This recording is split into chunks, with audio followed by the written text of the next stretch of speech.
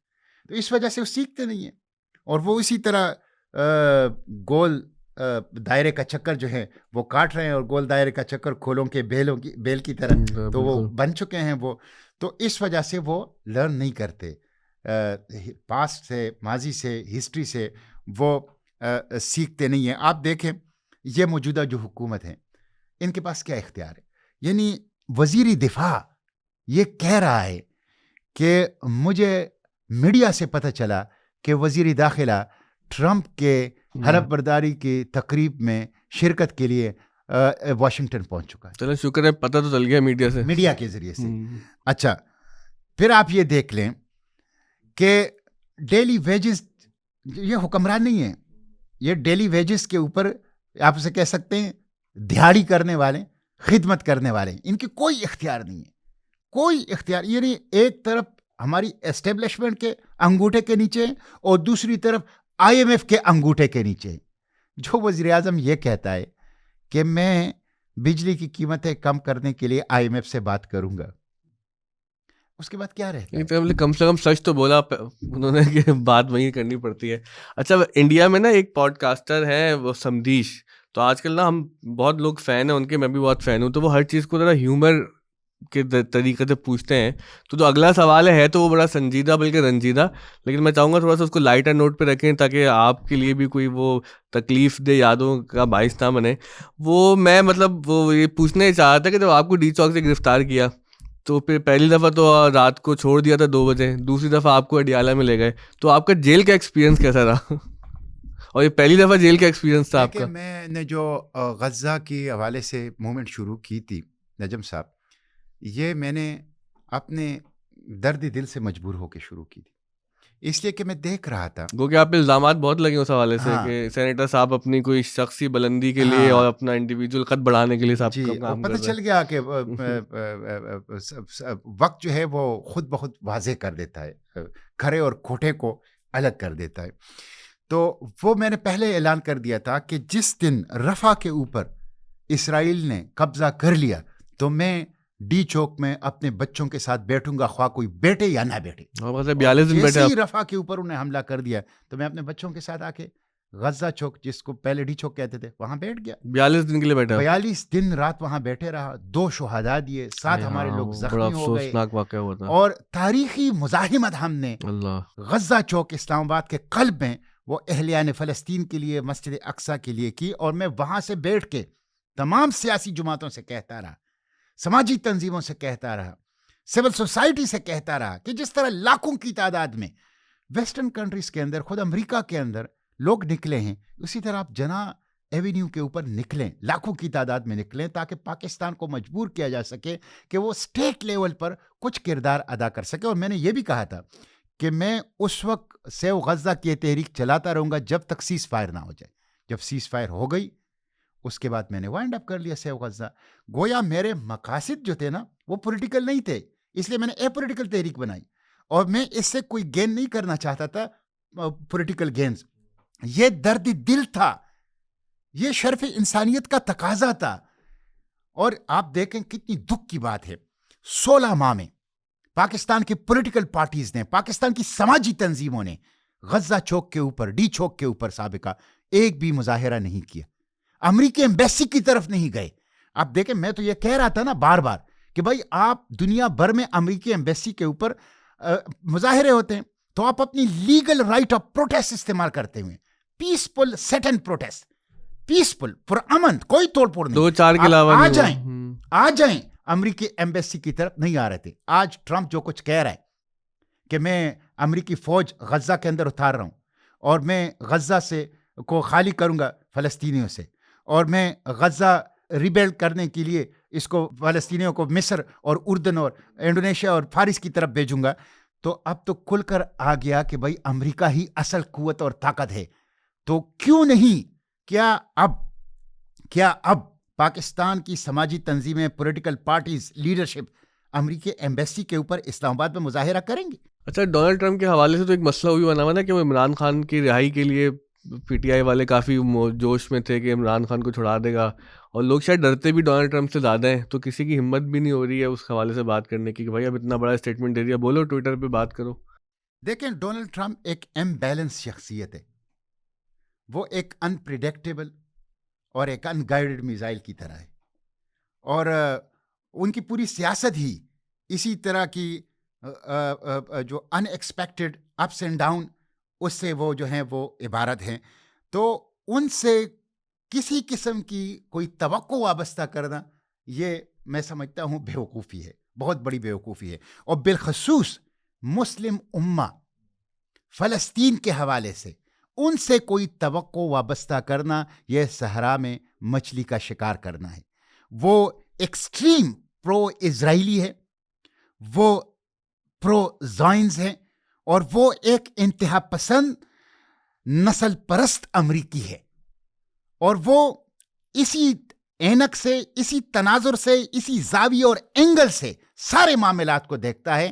اس لیے اگر کوئی پولیٹیکل پارٹی, پولیٹیکل لیڈرشپ یا کوئی ملک ان سے اپنے لیے کوئی خیر کی توقع رکھ رہا ہے تو میں سمجھتا ہوں وہ بہت بڑی غلطی پر ہے. یہ تو بڑا اہم میسج ہے ہمارے ٹویٹر کی فوج کے لیے کہ بھائی اپنے گھر کے مسائل گھر میں حل کریں, باہر سے لوگوں کی طرف نہ دیکھیں اپنے مسائل حل کرنے کے لیے. لیکن میں جاننا چاہتا تھا جب آپ کو گرفتار کیا نا, تو میں نے معذرت خواہ, میں نے تھوڑا سا ہیومرس بنانے کی کوشش کی تاکہ ماحول ذرا ہلکا رہے, لیکن جب ہم نے مناظر دیکھے تو وہ بڑے افسوسناک تھے, کیونکہ وہ آپ کی اہلیہ کو بھی گرفتار کیا اور آپ کے بہت چھوٹے چھوٹے بچوں کو گرفتار کیا. تو یہ بہت شرمناک نہیں ہے ہماری ریاست کی طرف سے کہ چلے آپ کا جو بھی, مطلب مجھے کچھ لوگ ملے مختلف شہروں میں, کہا ہم پوڈ کاسٹ کے بعد کہ آپ نے سیٹر سے پوڈ کاسٹ کر لیا, یہ تو پوچھیں کہ ڈی چوک بند کر دیتے ہیں, وہاں پہ بزنس ہب ہے, وہاں پر جو ہمارے ڈپلومیٹس آتے ہیں, ہمارے ملک کا امیج خراب ہو رہا ہے, وہ سب باتیں بھی اگر ہم چھوڑ دیں, لیکن کسی کو بچوں کے ساتھ, چھوٹے بچوں کو ایسے گرفتار کر دینا. دیکھیں, یہ جو آپ بات کر رہے ہیں نا کہ وہ بزنس ہب ہے اور ہارڈ ہے اسلام آباد کا, اور وہاں ڈپلومیٹس, یہ بات بالکل آپ کی ٹھیک ہے. ہم یہ اس لیے کرنا چاہتے تھے کہ ہم اس ہب پہ بیٹھ کے, اس قلب کے اوپر بیٹھ کے حکومت کو پریشرائز کر سکے کہ وہ ہماری بات سنیں. دیکھیں 2-3 اس لیے کہ وہ سن ہی نہیں رہی تھے, معاہدے میں تو کیا تھا بعد میں آپ کے ساتھ, میں آتا ہوں. دیکھیں 2-3 چیزیں.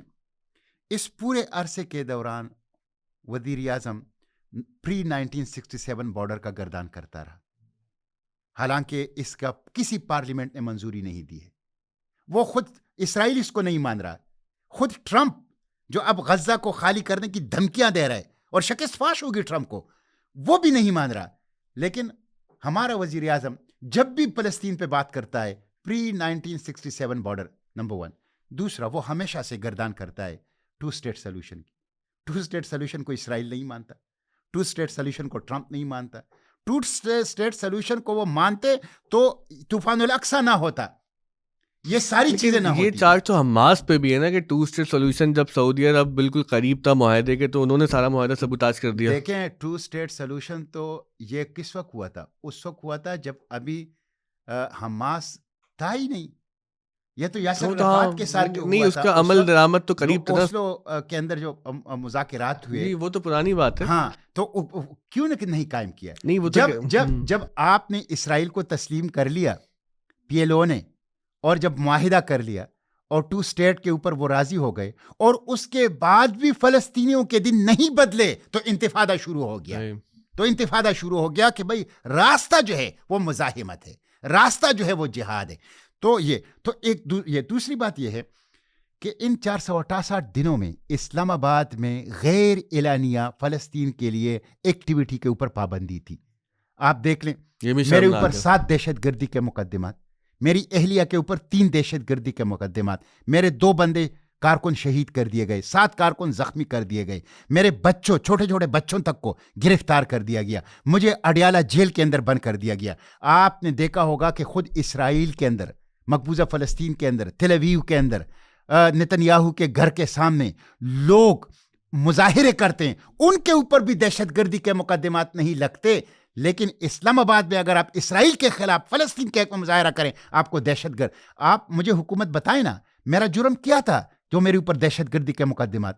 مجھے آپ نے اڈیالہ جیل میں بند کر دیا، میری اہلیہ کے اوپر دہشت گردی کے میرے بچوں تک کو آپ نے گرفتار کر دیا، مجھے دھمکیاں دی، پولیس نے کھل کر بھی دھمکیاں دی، اور مجھے خفیہ دھمکیاں بھی دی گئی. تو میرا جرم کیا تھا؟ یہی تھا کہ میں فلسطین کی بات کرتا تھا، اسرائیل کے خلاف. تو یہ جو تھا، یہ انہوں نے یہ ایک IMF کے غلام، امریکہ کے خوشنودی کے لیے انہوں نے اس لیے میری آواز کو دبانے کی کوشش کی. اور میں آپ کو یہ بتاؤں، جب مجھے 3-4 دفعہ گرفتار کیا گیا، جب جس دفعہ آخری دفعہ گرفتار کر کے اڈیالہ جیل بھیجا گیا، 30 بندوں کو گرفتار کیا گیا. نجم صاحب، 30 بندوں کو انہوں نے 24 گھنٹوں کے لیے اسلام آباد کے ایک تھانے میں رکھا، ایک ہی چھوٹے سے کمرے میں، جس میں ہم سب پاؤں بھی نہیں پھیلا سکتے تھے. اور اس کا لیٹرین اس کا بند ہو گیا تھا، اس کے اندر کوئی انتظام نہیں تھا، اور اس کے اندر جو بدبوئیں تھی اس کی وجہ سے ہمارے 2 بندے بے ہوش ہو گئے. 24 گھنٹے اس اذیت میں رکھا. 24 گھنٹے اس اذیت میں رکھنے کے بعد انہوں نے ہمیں گرمی میں بختربند گاڑیوں میں بٹھا کے اینٹی ٹیررسٹ کورٹ لے گئے. وہاں پہ بغیر پانی کے، بغیر ضروریات کے، ہمیں 4 گھنٹے دھوپ میں کھڑا کر کے اس گاڑیوں میں، جو کہ ایک شدید گرمی ہوتی ہے، تندور کی طرح، بالکل تندور کی طرح ہوتا ہے. اس کے بعد انہوں نے ہمیں اڈیالہ جیل جو ہیں وہ بھیج دیا. تو اور جس طرح جو تشدد کیا، لاٹھیاں اور گالیاں دے رہے ہیں، اور جس طرح وہ لوگوں کو مار رہے ہیں، وائلنس کر رہے ہیں، وہ سب ریکارڈ پہ آ چکا ہے سب لوگوں کے سامنے. تو یہ سب کچھ انہوں نے کیا، اور یہ اس لیے انہوں نے کیا کہ میں نے آپ کو بتایا کہ اسلام آباد میں یہ تاثر دینا چاہتے تھے کہ فلسطین کے حق میں، اسرائیل کے خلاف امریکہ اور IMF کی خوشنودی کے لیے کوئی ایکٹیویٹی نہ ہو، کوئی آواز نہ ہو. لیکن الحمدللہ میں اللہ کا شکر ادا کرتا ہوں کہ ہم ڈٹے رہیں، اور ہم نے غزہ چوک کے اندر، اسلام آباد کے اندر مسلسل تقریباً 16 ماہ فلسطین کے لیے، اقصیٰ کے لیے، اسرائیل کے خلاف جو ہے وہ آواز اٹھائی. جو معاہدہ انہوں نے کیا، 6 نکاتی معاہدہ، ایک نقطے کے اوپر انہوں نے عمل درآمد نہیں کیا، ایک نقطے کے اوپر. اور یہ معاہدہ میں اس لیے کرنا چاہ رہا تھا تاکہ لوگ یہ نہ کہیں کہ حکومت تو معاہدہ کرنا چاہتی ہے، یہ لوگ فسادی ہیں، یہ لوگ معاہدہ نہیں چاہتے، یہ لوگ فلسطین نہیں چاہتے، یہ لوگ اپنی سیاست چمکا رہے ہیں، یہ لوگ مائلیج لینا چاہتے ہیں پولیٹیکل. تو اس لیے میں نے معاہدہ کیا، ورنہ مجھے پتا تھا کہ یہ معاہدہ کریں گے اور یہ فراڈ کریں گے، دھوکہ کریں گے، جھوٹ بولیں گے، معاہدے کی خلاف ورزی کریں گے، بھاگیں گے. اور وہی ہوا. لیکن اس سے وہ ایکسپوز ہو گئے، اور ثابت ہو گیا کہ یہ جو میں ان کے بارے میں کہہ رہا تھا کہ یہ لوگ امریکہ کی خوشنودی کے لیے IMF کی خوشنودی کے لیے پرو اسرائیلی ہیں اور فلسطین کے لیے جو ہے وہ آواز کو دبا رہے ہیں، وہ بات سچ ثابت ہو. اچھا، پورے پاکستان میں ہی موبلائزیشن بہت ہی مشکل کر دی ہے، اور دوسری جانب ہم دیکھتے ہیں نا کہ آسٹریلیا ہے، امریکہ ہے، کینیڈا ہے، برطانیہ، یورپ ہے، کہیں دیکھیں اتنے بڑے بڑے مظاہرے ہوئے ہیں فلسطین کے حق میں، حالانکہ وہ تو ظاہر ہے کہ مسلمان معاشرے بھی نہیں ہیں. تو یہ جو تضاد ہے ہمارا، ایک بہت ہی کوئی ایبسرڈ سا نہیں ہے، یہ کوئی مطلب سمجھ ہی نہیں آتا کہ اس کو دیکھ کے انسان سر پیٹے یا کیا کرے. وہ تو غالب نے کہا تھا نا کہ وہ حیران ہوں دل کو روحوں کہ پیٹوں جگر کو میں. یہ چیز تو نہیں صاحب مجھے بھی دکھ دیتی ہے. یہ مجھے بھی دیکھیں نا، اگر امریکہ کے یونیورسٹیوں سے 3000 طلبہ جیلوں میں چلے جاتے ہیں، پاکستان کے یونیورسٹیوں سے کیوں طلبہ جیلوں میں نہیں گئے؟ اقصیٰ کے لیے، فلسطین کے لیے، غزہ کے لیے، اس جینوسائیڈ کے خلاف. امریکہ 3000 طلبہ، کولمبیا یونیورسٹی اس کا تو ہفتہ مرکز تھا. پھر آپ دیکھیں اگر امریکی کیپٹل ہل میں داخل ہو جاتے ہیں، اگر امریکی ایئر فورس کا ایک اہلکار بشنل واشنگٹن میں اسرائیلی سفارت خانے کے سامنے اپنے اوپر تیل چھڑک کر آگ لگا کے فری فلسطین کے نعرے لگاتے لگاتے جان سے ہاتھ دھو بیٹھے، تو آپ مجھے بتائیں ہم اللہ کے پیغمبر صلی اللہ علیہ وسلم، ساقی کوثر اور شافع محشر کے سامنے کس منہ سے جائیں گے؟ کس منہ سے؟ یہ دکھ تھا مجھے. اسی لیے میں بار بار پولیٹیکل پارٹیز اور پولیٹیکل لیڈرشپ اور علماء، سماجی تنظیموں، انسانی حقوق کی تنظیموں سے کہتا ہے کہ نکلو، لاکھوں کی تعداد میں نکلو، امریکی ایمبیسی پر آؤ، جنا ایونیو کے اوپر آؤ، بیٹھ جاؤ وہاں پر پرامن، کوئی توڑ پھوڑ نہیں. ہم اپنے درد کی وجہ سے مجبور ہیں، ہم اپنے غم کی وجہ سے، ہم سوگ میں ہیں، ہم ماتم میں ہیں. اس سوگ اور ماتم کے لیے ہم پرامن طور پہ یہاں بیٹھے ہیں تاکہ اظہار یکجہتی کرے فلسطینیوں کے استحصال کے اوپر بیٹھے ہیں. کوئی نہیں آئے. تو اس پہ مجھے دکھ ہے. اور جب اس دکھ کا اظہار اور کہیں نہیں ہو سکتا تھا تو میں خود آ کے بیٹھ گیا. آپ بتائے تھے کہ آپ کو کوئی بیماری بھی ہو گئی تھی اسکن کی وہاں پہ؟ 42 دن جب میں وہاں پہ بیٹھا رہا تو ظاہر ہے میں 42 راتیں مجھے بہت فکر تھی، اس لیے کہ وہاں جو بچے تھے میرے ساتھ، جو بچیاں تھیں میرے ساتھ، جو مرد و خواتین تھے، وہ غیر معمولی مخلص لوگ تھے، توڑے تھے لیکن باہمت تھے، تھوڑے تھے لیکن بہادر تھے، جس کو کہتے ہیں دا فیو دا پراؤڈ. وہ تھوڑے تھے لیکن قابل فخر تھے سیو غزہ والے. تو 42 دن میں پوری 42 راتیں گھر نہیں کیا، میں وہیں سڑک کے اوپر رات کو خود ڈیوٹی دیتا تھا تاکہ ان کو کوئی نقصان نہ پہنچائے. دن کو میں تھوڑے وقت کے لیے گھر جا کے آرام کر لے پھر واپس آ جاتا تھا. تو 42 دن اور رات سڑک پہ رہنے کی وجہ سے ایک خاص قسم کی، اس کو پتہ نہیں میڈیکل ٹرمینالوجی میں اسکیبیز کہتے ہیں یا کیا کہتے ہیں، وہ ایک سکن کی بیماری مجھے ہو گئی جس میں پوری وجود کے اوپر خارش ہوتی تھی. تو اس کے لیے پھر میں نے باقاعدہ علاج کیا اور کورس کیا. اب کسی حد تک وہ بہتر ہو گیا ہے، لیکن ابھی بھی مجھے سکن سینسیٹیوٹی اور سکن الرجی فوراً ہو جاتی ہے اگر تھوڑی سی میں بے احتیاطی کروں. تو وہ بیماری کے اثرات ابھی تک ہے، مکمل طور پر وہ ختم نہیں ہو گئی. سعید صاحب، کہیں ایسا تو نہیں ہے کہ ہم نے تو مذہبی دعوے کیے ہیں، یہ صرف ہمارا حلق تک کا ایمان ہے، اور اگر ہم مغرب میں دیکھتے ہیں تو وہ انسانی بنیادوں پر اگر فلسطین کے لیے یا مظالم کے لیے کہیں بھی کاز کے لیے نکلتے ہیں تو وہ ہم سے بہت زیادہ کمیٹڈ نظر آتے ہیں، حالانکہ وہاں پر زیادہ تر لوگوں کا آئیڈیا مذہب سے جڑا ہوا نہیں ہوتا ہے، انسان سے جڑا ہوتا ہے. تو یہ جو ہم مذہب کا نام لے کر اتنے پستی میں ہیں اور وہ مذہب چھوڑ کر انسانیت کے معاملے میں وہاں کی عوام ہم سے بہتر ہے، تو یہ بڑی پریشان کن بات نہیں ہے ہمارے؟ بہت پریشان کن بات ہے. یہ جو بات آپ نے کی ہے نا کہ غزہ کی حمایت کا سورج مغرب سے طلوع ہوا ہے، مشرق سے نہیں. مشرق تو سویا رہا. میں ایجپٹ گیا غزہ جانے کے لیے، اور مجھے ایجپٹ نے غزہ رفح کراسنگ سے نومبر 2023 میں نہیں جانے دیا، لیکن میں 2 ہفتے ایجپٹ میں رہا.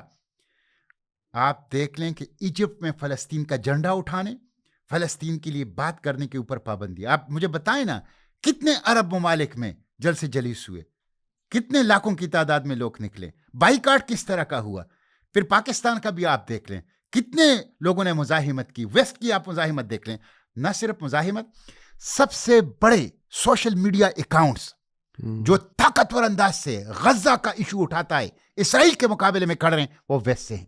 سب سے طاقتور بائیکاٹ ویسٹ کے اندر ہے، اسرائیل کا اور اسرائیلی مصنوعات کا.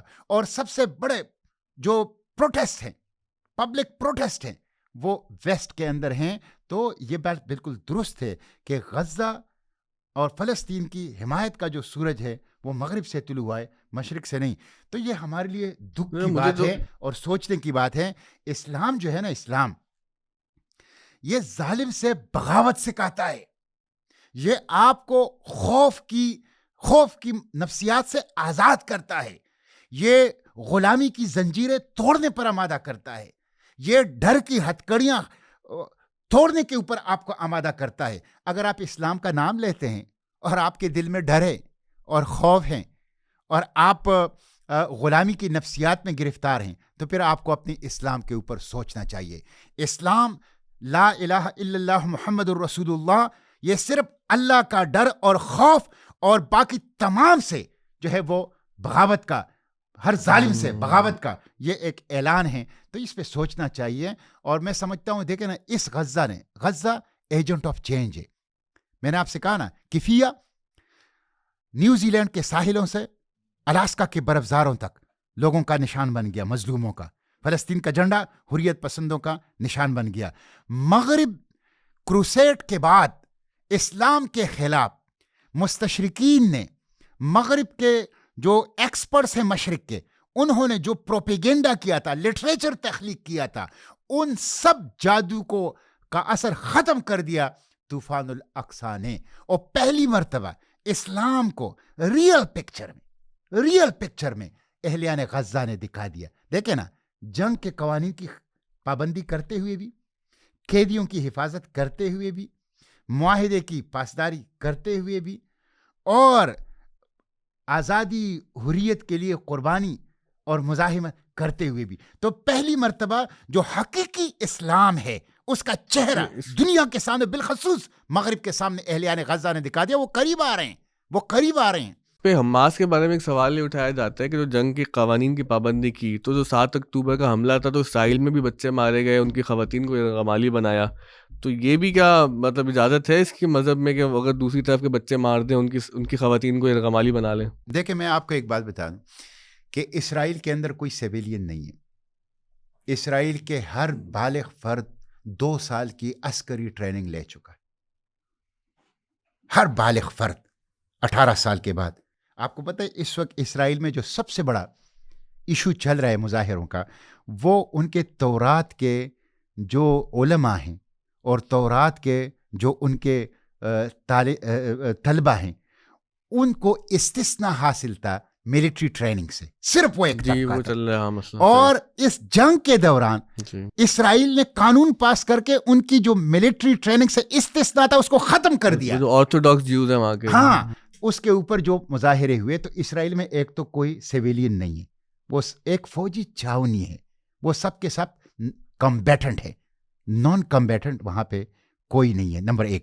دوسری بات یہ ہے کہ یہ جو حماس نے کیا، ایک جارح قوت کے مقابلے میں ایک قابض قوت ہو، وہ آکوپیشنل فورس ہے.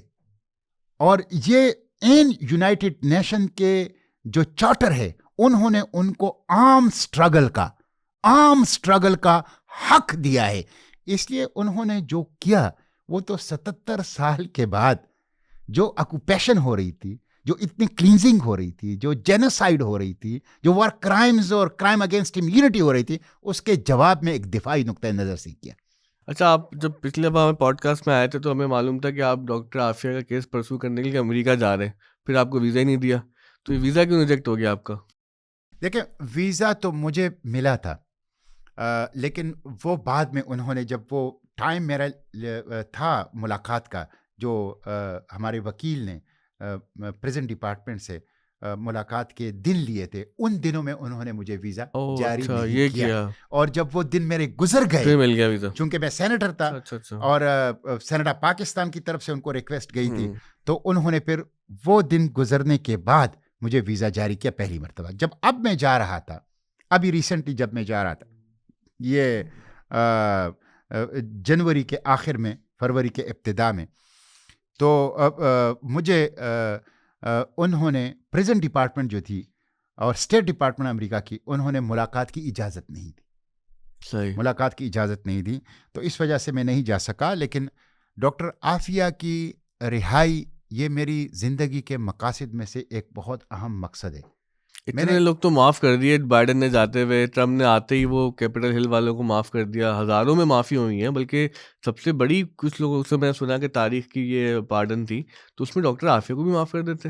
8,500 لوگوں کو معافیاں دی.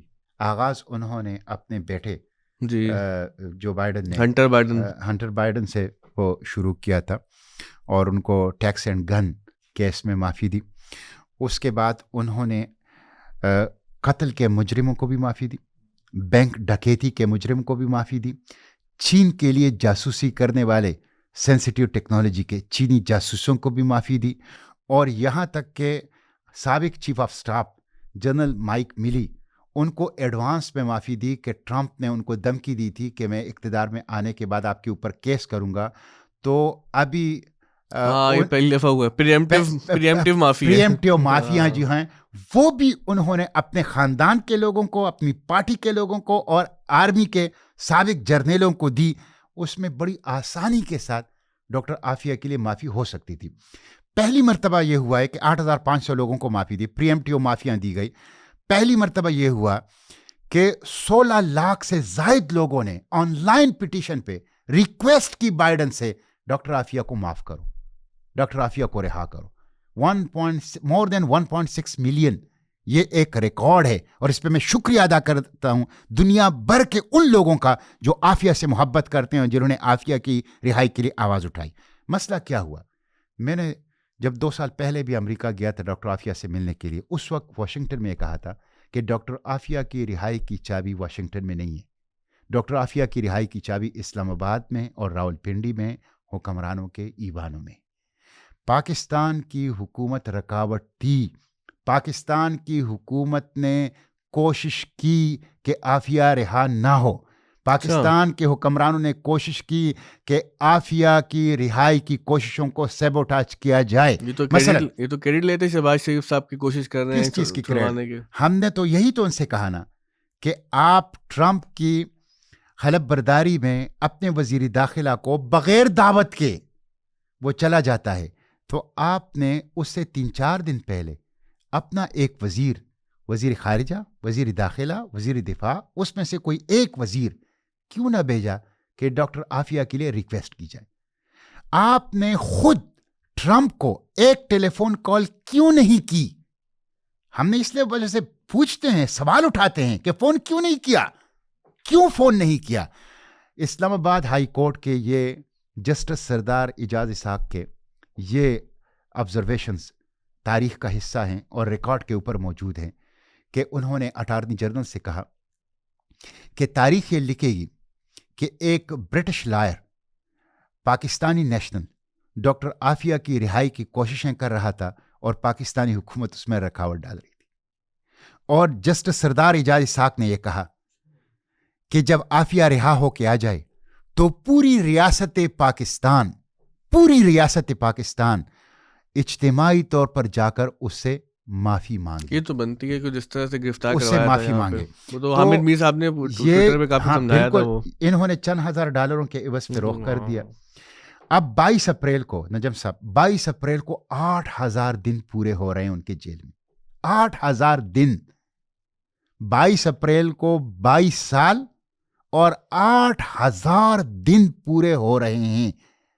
یہ ظلم جس نے بھی کیا ہے، پرویز مشرف نے، ملٹری جنتا نے اور حکمرانوں نے، اور پھر اس کے بعد 8,000 دنوں میں جو حکومتیں آئی ہیں جنہوں نے ڈاکٹر عافیہ کی رہائی کی کوشش نہیں کی. حالانکہ ہر حکمران ڈاکٹر عافیہ کے گھر گیا ہے، ان کے مرحومہ والدہ، ان کے بچوں سے وعدہ کیا تھا حکومت میں آئیں گے، 100 دنوں میں ڈاکٹر عافیہ کو رہا کریں گے. انہوں نے اپنی سیاست کے لیے، انتخابی کیمپین کے لیے، عوام کی ہمدردیاں حاصل کرنے کے لیے ڈاکٹر عافیہ کا نام تو پیش کیا، لیکن اقتدار میں آئے تو ڈاکٹر عافیہ کو بلا دیا. اللہ ان کو معاف نہیں کرے گا، اللہ ان کو معاف نہیں کرے گا. تو 8,000 دن پورے ہو گئے ہیں. میں آپ کے توسط سے یہ بہت بڑی کیمپین چلی. اب ڈاکٹر عافیہ کی رہائی یہ نوشتہ دیوار ہے. میں آپ کو بتاؤں، جلد یا بدیر ڈاکٹر عافیہ رہا ہوگی. حکومت پاکستان، ریاست پاکستان اگر اسٹیبلشمنٹ اور حکمران اس میں رکاوٹیں ڈالیں گے تو اپنی تذلیل کا سامان کریں گے. اب ڈاکٹر عافیہ کی رہائی کو مؤخر تو کیا جا سکتا ہے, روکا نہیں جا سکتا, اس میں تاخیر تو کی جا سکتی ہے, لیکن وہ اب رہا ہوگی, یہ انشاءاللہ ایک اٹل فیصلہ ہے. میں آپ دیکھیں گزشتہ دنوں 2 مظاہرے ہوئے امریکہ میں, اس جیل کے سامنے, امریکیوں نے جس جیل میں ڈاکٹر عافیہ قید ہے. 16 لاکھ لوگ دنیا بھر سے, اور کیسی کہانی ہے, کیسی دردناک قصے وہاں کے. یہ وہ اس طرف ہم جائیں گے تو بہت طویل بات ہو جائے گی. وہ جہنم کا گڑھا ہے, وہ بدنام زمانہ جیل ہے, وہ ٹارچر سیل ہے. وہاں پہ sexual abuse, psychological abuse, physical abuse روز کا معمول ہے. وہاں جو کچھ ہو رہا ہے میں بیان نہیں کر سکتا, شرمناک ہے ہمارے حکمرانوں کے لیے. قوم کی ایک مظلوم حافظ قرآن بیٹی حکمرانوں کی غلامی, حکمرانوں کی بے غیرتی کی وجہ سے 8000 دنوں سے وہاں پہ ہے. اللہ کے رسول کے سامنے کس منہ سے جاؤ گے, اللہ کا سامنا کس طرح کرو گے؟ تو میں آپ کے توسط سے پورے پاکستان سے درخواست کرتا ہوں کہ 22-23 فروری کو جو 8000 دن پورے ہو رہے ہیں, تو پریس کلبوں میں آواز اٹھائیں, بار رومز میں آواز اٹھائیں, مارکیٹوں میں آواز اٹھائیں, یونیورسٹیز میں آواز اٹھائیں, اسکولوں کالجز میں آواز اٹھائیں, کھیل کے میدانوں میں آواز اٹھائیں, مساجد میں آواز اٹھائیں, مدارس میں آواز اٹھائیں, کسان بھی آواز اٹھائیں, میڈیا پرسن بھی آواز اٹھائیں, سوشل میڈیا ایکٹیوسٹ بھی آواز اٹھائیں, پولیٹیکل لیڈرز بھی آواز اٹھائیں, پولیٹیکل ورکرز بھی آواز اٹھائیں, علماء بھی آواز اٹھائیں, مرد بھی, خواتین بھی, چھوٹے چھوٹے بچے بھی عافیہ کی رہائی کے لیے آواز اٹھائیں. اور 8000 دن پورے ہونے پر پورے پاکستان مل کر طاقتور انداز سے حکمرانوں سے مطالبہ کریں کہ وہ عافیہ کی رہائی کے لیے آواز اٹھائیں, ویزیبل سٹیپس, نظر آنے والے اقدامات اٹھائیں. رکاوٹ صرف حکمرانوں کی جو بے حسی ہے یہ رکاوٹ ہے, باقی ڈاکٹر عافیہ کی رہائی میں اب کوئی چیز رکاوٹ نہیں. اللہ تعالیٰ آسانی فرمائے. اچھا, سیکنڈ لاسٹ کوشچن آپ سے کراچی کے بارے میں. آپ نے ہمارے پچھلے پوڈ کاسٹ میں ایک جملہ کہا تھا, وہ بہت لوگوں نے کوٹ کیا, بلکہ مجھے بھی وہ بھیجتے رہے واپس, کہ کراچی آ کے دیکھو تو سڑکوں کو دیکھ کے لگتا ہے کہ جیسے کسی دشمن ملک نے یہاں پہ بمباری کی ہوئی ہے. تو اب آپ جب دوبارہ کراچی آئے ہیں تو ابھی بھی سڑکوں کو دیکھ کے یہی لگ رہا ہے یا مزید بمباری کا تاثر ملا آپ کو؟ دیکھیں, مجھے تو آج میں گیا ہوں کراچی, آپ سے کہہ سکتے ہیں کہ کراچی کینٹونمنٹ سے گڈانی جیل تک علی وزیر سے ملاقات کے لیے, اور پھر گڈانی جیل سے اب واپس آیا ہوں. تو یہ پورا سڑک پہ میں نے دن گزارا, پورا آج کا دن, یہ تقریباً پورے دن میں یہی ہوا. بہت دکھ ہوتا ہے. پاکستان کا پورٹ سٹی, 4 کروڑ انسانوں کا شہر, عالم اسلام کا سب سے بڑا شہر, منی پاکستان, جہاں پاکستان کے ہر صوبے کے نہیں ہر ضلع کے لوگ بستے ہیں. ایک ایسا شہر جو ماں کی طرح پیار کرتا ہے اپنے باشندوں سے, اور جو بندہ بھی آتا ہے ان کو یہاں پہ روزگار ملتا ہے, ان کو یہاں پہ کمانے کے لیے کوئی نہ کوئی راستہ, کوئی نہ کوئی ایونیو وہ اس کو وہ مل جاتا ہے. اس شہر کی حالت, اس کے سڑکوں کی حالت, اس کے بجلی کی حالت, اس کے نکاسی آب کی حالت, وہاں پینے کے صاف پانی کی فراہمی کی حالت, وہاں پہ لا اینڈ آرڈر, امن و امان کی صورتحال, وہاں پہ انفراسٹرکچر, تعلیمی اداروں, ہسپتالوں کی صورتحال, وہاں پہ ٹرانسپورٹ کا صورتحال, ان سب کو دیکھ کے ایسا لگتا ہے کہ جیسے حکمران کراچی کے عوام سے کچھ انتقام لینا چاہتے ہیں. کراچی کے عوام کو انسان کم از کم نہیں سمجھتے. یہ اتنے نااہل ہے کہ انتقام پورا بھی نہیں کر پا رہے ہم سے, یہ انسان نہیں سمجھتے. اگر یہ انسان سمجھتے نا, اگر یہ انسانوں کے درجے پہ رکھتے اہلیان کراچی کو, تو کم از کم ان کے رویے کے اندر کچھ نہ کچھ بہتری ہوتی. کراچی ان کے لیے ایک کماؤ کی جگہ ہے, لوٹ مار کی جگہ ہے. میں بلوچستان سے گڈانی جانے کے بعد واپس سندھ میں داخل ہو رہا تھا. اینٹی نارکوٹکس والے لوگوں کو لوٹنے کے لیے لگے ہیں, پولیس والے چوکی بنا کے لگے ہیں, کسٹم والے چوکی بنا کے لگے ہیں, رینجرز والے چوکی بنا کے لگے ہیں, لوٹ مار. یہاں کنسٹرکشن کے اندر آپ دیکھ لیں کہ سمندر کے ساحل کو قبضے کر لیا گیا ہے.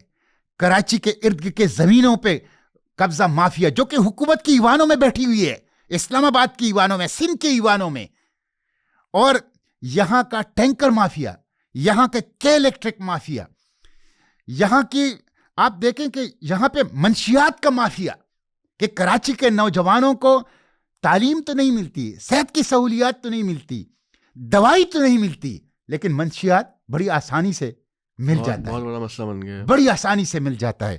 یہاں پہ کرمنلز گینگ جتتے ہیں مجرموں کے جو عوام کو لوٹ رہے ہیں. تو یہ تو یہاں پہ تو جس کو کہتے ہیں نا, ایک ہوتا ہے نا گڈ گورننس, ایک ہوتا ہے بیڈ گورننس, ایک ہوتا ہے نو گورننس. یہاں نو گورننس کا نو گورننس ہے. شرمناک ہے مراد علی شاہ کے لیے, شرمناک ہے بلاول کے لیے, شرمناک ہے پیپلز پارٹی کے لیے. اور میں کراچی کے عوام سے کہتا ہوں, اٹھو. یہ جن لوگوں نے تذلیل کر رہے ہیں تمہاری بچوں کی, کراچی کے خواتین کی تذلیل کر رہے ہیں, ان سے انتقام لو. یہ آپ کے مجرم ہیں. گزشتہ 15 سالوں سے 2 عشروں سے نان سٹاپ یہاں حکومتیں کر رہے ہیں. سیاہ و سفید کے مالک ہیں, اقتدار کی کنجیاں ان کے ہاتھ میں ہیں, اقتدار کی جو نرو سینٹر ہے اس کے اوپر ان کا قبضہ ہے. انہوں نے کراچی کو صرف لوٹا ہے, کراچی کے عوام کی توہین اور تذلیل کی ہے. اٹھو. یہ جو یہ کیا زندگی ہے؟ نہ بجلی ہے, نہ گیس ہے, نہ سڑک ہے, نہ اسکول ہے, نہ اسپتال ہے, نہ امن و امان ہے, نہ روزگار ہیں, مجرموں کے جتے ہیں, منشیات ہیں. یہ کیا, کہاں پہ ہم زندگی گزار رہے ہیں؟ یہ تو جنگل کا قانون ہے. اٹھو, اس کے خلاف بغاوت کرو.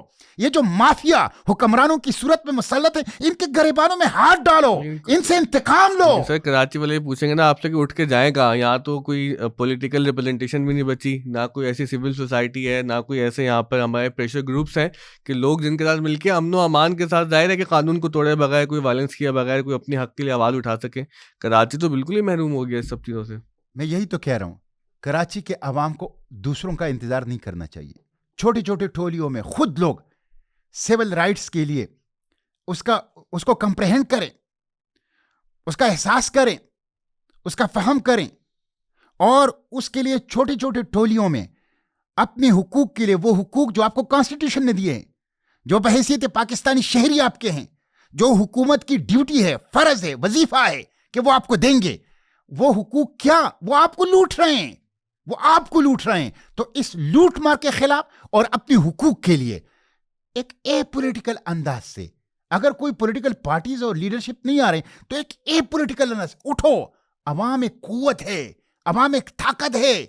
اتنی 4-5 کروڑ کی آبادی, اتنی تعداد میں تو اگر چڑیا بھی کسی ہاتھی کے اوپر حملہ کرے تو اس کا چمڑا اتار دیتے ہیں. یہ تو کراچی کے غیرت مند عوام ہے. کراچی سیاسی تحریکوں کا مرکز رہا ہے. پہلے ہوتا کراچی نے پاکستان کی رہنمائی کی ہے. کراچی اب بھی منی پاکستان ہے. کراچی اب بھی اپنی قوت اور طاقت کا احساس کرے اور اٹھیں, اور اپنی حقوق اور جو ان کو لوٹ مار جو ان کا کر رہے ہیں ان کے گریبانوں میں ہاتھ ڈالیں. اس کے بغیر, مزاحمت کیے بغیر, مزاحمت مزاحمت مزاحمت مزاحمت اور کوئی راستہ نہیں ہے. مزاحمت کیے بغیر یہ جو مافیا مسلط ہے, ان سے آپ جان نہیں چھڑا سکتے. وہ جو کہتے ہیں نا کہ نئے گفتگو سے, نئے شاعری سے جائے گا, عصا اٹھاؤ کہ فرعون اسی سے جائے گا. تو عصا اٹھاؤ, مزاحمت کی عصا, احتجاج کی عصا اٹھاؤ. اور یہ جو حکمران پیپلز پارٹی کی صورت میں اسلام آباد اور کراچی سے یہاں کے عوام کو لوٹ رہے ہیں, اس فرعون سے, اس کرپشن کے فرعون سے نجات حاصل کرو. اچھا, آخری سوال سے قبل میں ایک اپیل کروانا چاہوں گا, کیونکہ آپ کو پتہ ہے یہاں پہ ہم اسکول میں آف دا اسکول میں 3000 سے زیادہ طلباء طالبات کو تقریباً فری تعلیم دے رہے ہیں, اور مختلف نوعیت کی تعلیم ہے. اسکول بھی ہے, اس میں مدرسہ بھی ہے, اسکل بیس کورسز بھی ہیں, انکیوبیشن سینٹر بھی ہے. ہمارے علاقے کا یہ عالم ہے کہ یہاں پر 14 گھنٹے لائٹ نہیں ہوتی دن میں. 24 گھنٹے میں سے 14 گھنٹے لائٹ بند کر دیتے ہیں ہماری. ہمارا پی ایم ٹی بھی حالانکہ الگ ہے, مطلب ڈیڈیکیٹڈ پی ایم ٹی ہے, جس کے اوپر کوئی کنڈا بھی نہیں ہے, کسی کا کنیکشن بھی نہیں ہے, اور ہم وہ بل بھی ہر مہینے ادا کرتے ہیں. اب ہم نے کئی جگہ حکام بالا سے گزارش کی کہ بھائی ہم پہ یہ ظلم نہ کریں, یہاں پہ اتنی بڑی تعداد میں بچے پڑھ رہے ہیں, اور آپ نے دیکھا ہی ہے کہ بہت ہائی ٹیک انوائرمنٹ ہم نے بنایا ہوا ہے, پروجیکٹر, لیپ ٹاپ, بڑے ہیوی کمپیوٹرز لگائے ہوئے ہیں, اے سی لگائے ہوئے ہیں, لیکن اب چونکہ دن میں 24 گھنٹے لائٹ نہیں ہوتی, ہم جنریٹر چلا کے پریشان ہیں, خرچہ بھی بڑھ رہا ہے, اور پھر آپ کو پتہ ہے جنریٹر چلانے سے انوائرمنٹ کا بھی نقصان ہوتا ہے, پھر اس سے شور بھی ہوتا ہے. سولر بھی ہم نے لگوا لیا ہے, لیکن اس کے باوجود بھی جب لائٹ ہی نہیں ہوگی تو اس کے ساتھ بیٹریز لگا کے ہم پریشان ہیں. تو اگر آپ ایک درخواست ہماری جانب سے کچھ کر سکیں کہ بھائی ہمیں لائٹ دے دیں تاکہ ہم جو بچوں کو پڑھانے کا کام کر رہے ہیں اس کو جاری رکھیں آگے بھی. دیکھیں, ایک تو میں آپ کا شکریہ ادا کرتا ہوں کہ آف دی اسکول جو ہزاروں بچوں کو بہترین تعلیم, معیاری تعلیم, جدید ترین تعلیم جس طرح دے رہے ہیں, یہ پیغمبری مشن ہے. تعلیم تجارت نہیں ہے, تعلیم کاروبار نہیں ہے, تعلیم عبادت ہے, تعلیم ایک روحانی سفر ہے, تعلیم رب کو پانے کا راستہ ہے. اور جس طرح آپ لوگ کر رہے ہیں, میں سمجھتا ہوں یہ ایک بہت ہی کامیاب یہ سکسیس سٹوری ہے اور قابل تقلید مثال ہے. اور میں اپیل کرتا ہوں کہ دیکھیں, ہماری ریاست اور ہمارے حکمران نااہل ہیں, نالائق ہیں. وہ ہیلتھ اور ایجوکیشن کا بوجھ حکومت اور ریاست کے کندھوں سے اتار کے سرمایہ داروں کو فروخت کر رہے ہیں, اور اس سے بہت بڑی طبقاتی تقسیم پیدا ہو رہا ہے. ایک بہت بڑے انتشار کی طرف قوم جا رہی ہے جس سے سوشل فیبرک تباہ ہو رہا ہے. اس میں آف دی اسکول کو فالو کرنے کی ضرورت ہے. ہزاروں بچوں کو جدید ترین تعلیم اور معیاری تعلیم دینا, یہ زبان سے کہنا تو آسان ہے, لیکن اس کے لیے کتنی محنت کرنی پڑتی ہے, کتنا پسینہ بہانا پڑتا ہے, اور کس کس طرح کے آپ کو جتن کرنے پڑتے ہیں, یہ ہر کوئی نہیں جانتا. تو میں یہ حکومت سے, ریاست سے کہتا ہوں کہ جو کام آپ کا ہے وہ نجم صاحب کر رہے ہیں, تو خدا کے لیے آپ اگر یہ کام خود نہیں کر سکتے تو ان کے راستے میں رکاوٹ تو نہ ڈالیں. وہ آپ سے یہ تو نہیں کہہ رہے کہ مجھے مفت بجلی دو, وہ آپ سے یہ تو نہیں کہہ رہے کہ مجھے آپ گرانٹس دے دو, وہ آپ سے یہ تو نہیں کہہ رہے کہ مجھے کوئی سبسڈی دے دو. وہ آپ سے یہ کہہ رہے ہیں کہ جس بجلی کے میں پیسے دے رہا ہوں وہ بجلی انانٹرپٹڈ سپلائی, پاور سپلائی جو ہے وہ مجھے کر لو, تاکہ میں یہاں پہ ایک اچھے ماحول میں بچوں اور بچیوں کو, زیادہ لڑکیاں ہمارے پاس 60% لڑکیاں پڑھ رہی ہیں, 60% لڑکیاں ہیں ہزاروں کی تعداد میں. ان کو پاکستان کا مفید شہری بھی بنا رہے ہیں, ان کو اپنے پاؤں کے اوپر بھی کھڑے کر رہے ہیں, اور ان کو عصری جو چیلنجز ہیں ان کے لیے بھی تیار کر رہے ہیں. تو کم از کم آپ پاور سپلائی تو کریں انانٹرپٹڈ, بغیر کسی تعطل کے آپ ان کو کم از کم بجلی تو فراہم کریں. تو میں یہ مطالبہ کمشنر کراچی سے بھی کرتا ہوں, کھے الیکٹرک کے ذمہ داران سے بھی کرتا ہوں کہ اگر ان کے سینوں میں دل ہیں تو وہ کم از کم یہ اپیل جو ہے ہماری سن لے. اور اس کے ساتھ ساتھ پروونشل گورنمنٹ سے بھی کرتا ہوں, اور میں chief justice Sindh high court سے کہتا ہوں کہ اس طرح کے ادارے نعمت ہے, نعمت سوسائٹی کے, اس طرح کے ادارے نعمت ہے, نعمت. Chief justice of Sindh high court وہ اس طرح کا نوٹس لے کہ ایسے ادارے جو یہ غیر معمولی جہاد کر رہے ہیں, یہ محسنین ہیں, یہ ہیروز ہیں, ان کی قدر کرو, اور کم از کم ان کو قومی خزانے سے کچھ نہیں دے سکتے. حالانکہ قومی خزانے پر سب سے پہلا حق اس طرح کے اداروں کو ہونا چاہیے جو ہیروز ہیں, جو محسنین ہیں, جو حقیقت میں معاشرے کی تعمیر کر رہے ہیں, ریاست کی تعمیر کر رہے ہیں. اگر آپ قومی خزانے سے ان کو کچھ نہیں دے سکتے تو کم از کم ان کی جو ریاست جو میونسپل سروسز ہے, جو ان کی بنیادی ریاست کی ذمہ داری ہے ان کو سروسز کی فراہمی کا, اجرت کی بنیاد پہ جس کو کہتے ہیں نا کہ پیڈ جو سروسز ہیں, کم از کم وہ تو فراہم کرے. بہت بہت شکریہ سینیٹر صاحب. اب آخری سوال ہے, آپ نے بہت تعریف کی ہماری اور جو اپیل بھی کی اس کا شکریہ, لیکن آخری سوال بہت سخت سوال کرنے والا ہوں آپ سے میں, جو مجھے دوستوں نے کہا تھا اس دفعہ ضرور پوچھنا, لاسٹ ٹائم میں نے آپ سے نہیں پوچھا, کہ آپ کا اپنا مستقبل کا کیا پلان ہے, کیونکہ آپ کے بارے میں ایک نیوز ویب سائٹ ہے سیاست.pk, اس نے غلط خبر چلا دی, فیک نیوز تھی وہ, کہ سینیٹر صاحب نے جماعت اسلامی چھوڑ کے PTI جوائن کر لی. اچھا, اب یہ خبر اس طرح کی نہ کوئی ریومرز آپ کے بارے میں اڑاتے رہتا ہے, اگر آپ ان ریومرز کو ایک دفعہ ایڈریس کر دیں کہ وہ جو اقبال نے کہا تھا نا کہ وہ اپنی لامکانی میں رہے مست, مجھے اتنا بتا دے میں کہاں ہوں, تو آپ کہاں پر ہیں, آپ یہ تو بتائیں. آپ نے دنیا بھر کی تو باتیں کر لی ہم سے. میں جماعت اسلامی میں ہوں. اچھا, ہاں دیکھیں نجیب صاحب, ایسا ہے کہ جب آپ پالیٹکس میں ہوتے ہیں تو رومرز ہوتے ہیں. جی, یہ ہمارے معاشرے کا بدقسمتی سے ہماری میڈیا کا ایک وہ ہے, تو اس کا تو آپ کے اختیار میں ہی نہیں ہے. لیکن جس طرح آپ نے کہا کہ میں کہاں ہوں، تو میں جماعت اسلامی میں ہوں. البتہ میں آپ یہ بتاؤں کہ دیکھیں جماعت کا بھی یہ دستور کا جو جس کو کہتے ہیں اسپرٹ ہے، اور مولانا مودودی رحمہ اللہ جو کہ میرے استاد ہیں، جن سے میں نے سیکھا ہے، اور جن کے بعد از وفات، یعنی ان کے وفات کے بعد میں ان کا شاگرد ہوں، ان کے لٹریچر سے ہی ہم نے یہ سب کچھ سیکھا ہے. ان کی تعلیمات کی جو جس کو کہتے ہیں نا اسپرٹ، وہ بھی یہی ہے کہ میں نے ایک فریم بنایا ہے، ایک چوکاٹ بنایا ہے ایکٹیویٹیز کا، اور میں اسی کو فالو کر رہا ہوں اور اسی کے لیے جدوجہد کر رہا ہوں. اور آپ نے دیکھا ہوگا سینٹ کے اندر بھی، سینٹ سے باہر بھی، بالکل اس میں سب سے پہلی چیز یہ ہے اسلام، قرآن و سنت کا نظام، اسلامی فلاحی ریاست، اس لیے کہ اسلام ہی نجات ہے. الاسلام هو الحل، اسلام ہی حل ہے. قرآن و سنت کا نظام ہی انسان کی مادی اور روحانی مسائل کا حل ہے. تو اسلام میری تمنا ہے، اسلام میری آرزو ہے، اسلام میرا مقصد ہے، اسلام میرا مشن ہے، اسلام میرا ہدف ہے. اور یہ دستور پاکستان کا بھی تقاضا ہے. 2 درجن سے زائد آرٹیکلز کانسٹیٹیوشن آف پاکستان کے بار بار بتکرار یہ کہہ رہے ہیں کہ پاکستان میں اسلام کا نظام ہوگا، اسلامی فلاحی ریاست ہوگی. اس کا نام بھی اسلامی جمہوریت پاکستان ہے، اور آرٹیکل 2 میں اسٹیٹ ریلیجن اسلام لکھا گیا ہے. تو ایک تو یہ.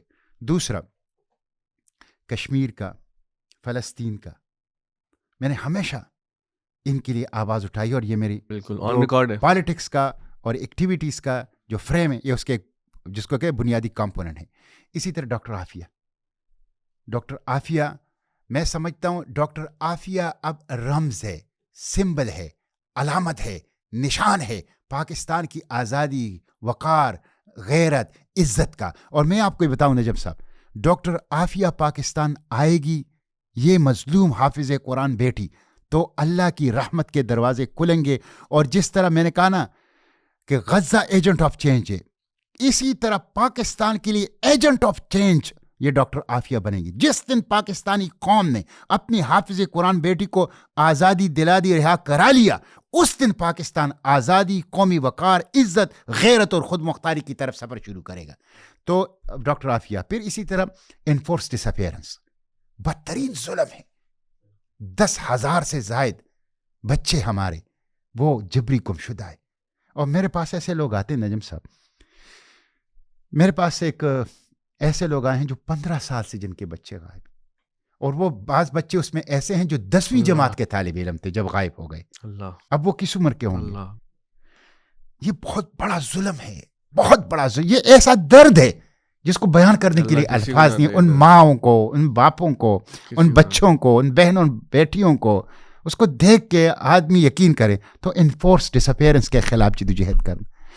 اسی طرح بلوچ پشتون گریونسز، جس طرح گزشتہ 2 عشروں سے بلوچستان اور خیبر پختونخوا کو عالمی طاقتوں کے اشارے پر ڈالروں کے عوض جرنیلوں نے اپنی ذاتی مفادات اور ذاتی اقتدار کو طول دینے کے لیے اور اپنی ذاتی غنات کی بنیاد پر میدان جنگ بنایا ہے، تو بلوچ پشتون گریونسز کو ایڈریس کرنا اور بلوچ پشتون دکھوں کو، تمام مظلوموں کو، لیکن بالخصوص چونکہ وہ زیادہ متاثر ہیں، نظر آ رہا ہے روزانہ کی بنیاد پہ ہمیں، ان دکھوں کو زبان دینا، یہ میرا. اور اس کے ساتھ ساتھ آزاد میڈیا، آزاد عدلیہ، democracy, true democracy, hybrid democracy نہیں، ٹرو ڈیموکریسی جو قائد اعظم چاہتے تھے، اور سویلین سپریمیسی، نہ کہ چوکیدار مالک ہو، نہ کہ 22 گریڈ کے چند افسر 25 کروڑ عوام کو غلام بنائیں، نہ کہ قوم کے ٹیکسوں سے تنخواہ لینے والے قوم کے مالک بن جائے. نہیں، ہائیبرڈ ڈیموکریسی نہیں، ٹرو ڈیموکریسی. اسی طرح فری پریس کے بغیر، آزاد میڈیا کے بغیر نہ جمہوریت کا تصور ہو سکتا ہے، نہ بشری حقوق کا تصور، نہ سویلین سپریمیسی کا، نہ آزاد پارلیمنٹ کا، نہ ترقی کا. اسی طرح جو لوگوں کے بنیادی مسائل ہیں، جیسے تعلیم ہے، جیسے صحت ہے، جیسے پینے کا صاف پانی ہے، جیسے انفراسٹرکچر کی تعمیر ہے، جیسے انصاف کی فراہمی ہے، اور آخری چیز جو ہے وہ مافیا کے خلاف جدوجہد. آپ کو پتہ ہے پاکستان مافیا کی شکارگاہ ہے. پاکستان کو مافیا نے